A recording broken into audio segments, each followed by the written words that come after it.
Hello, I'm Mr. Ethan, and I'm so happy you could join us today at the Mooresville Public Library.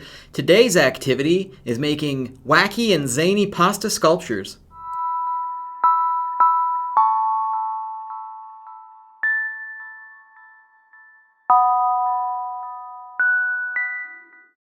The great thing about this activity is once you've picked up your kit at the library, you can make any kind of sculpture you want and just really get creative with it. I like to make this wacky dude for my sculpture.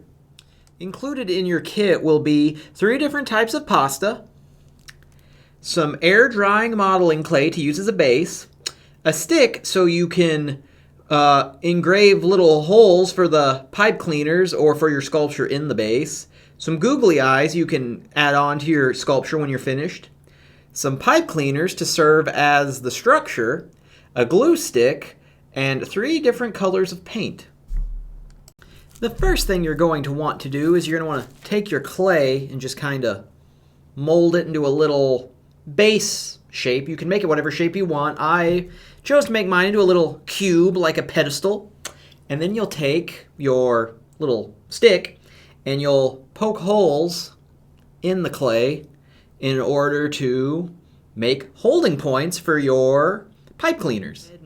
Insert all your pipe cleaners you want to use into the hole, and once you have that, you can start getting creative. You can thread your pasta down the pipe cleaners in any kind of order that you want.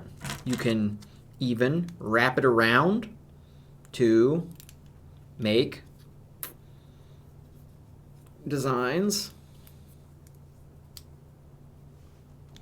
One thing that could be really fun that I didn't choose to do for my sculpture, but you can, is to use your paint and the included paint brushes to paint your pasta all kinds of different colors, and then once that's dry you can glue on the googly eyes using your glue stick to really give your sculpture some character. Another thing is if you wait a day or two for the base to dry, you can then paint your base as well, so it'll be nice and colorful and decorative.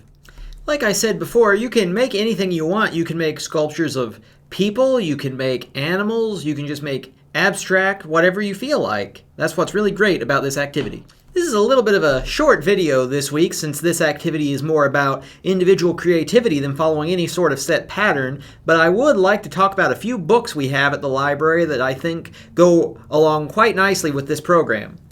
First, we have Kid Artists, the Tales of Childhood from Creative Legends. These are stories about different famous artists like Frida Kahlo and Andy Warhol and Pablo Picasso, and I think that would be really entertaining and informative to read.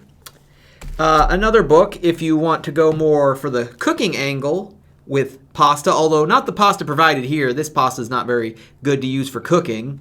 But we have Cooking with Mickey Mouse and Friends. It has a lot of really tasty recipes that I think you would enjoy making with your parents. And finally, though this was not a Lego-themed activity, we have the Lego Star Wars Idea Book that you can make with Legos that you have at home, or even if you don't have any Legos or want to use Legos, maybe this would give you some inspiration for things you can make with your pasta sculpture. Thank you so much for joining us this week for our wacky, zany pasta sculpture activity. I hope this has inspired you to get creative and that you'll swing by the library to pick up one of the packets.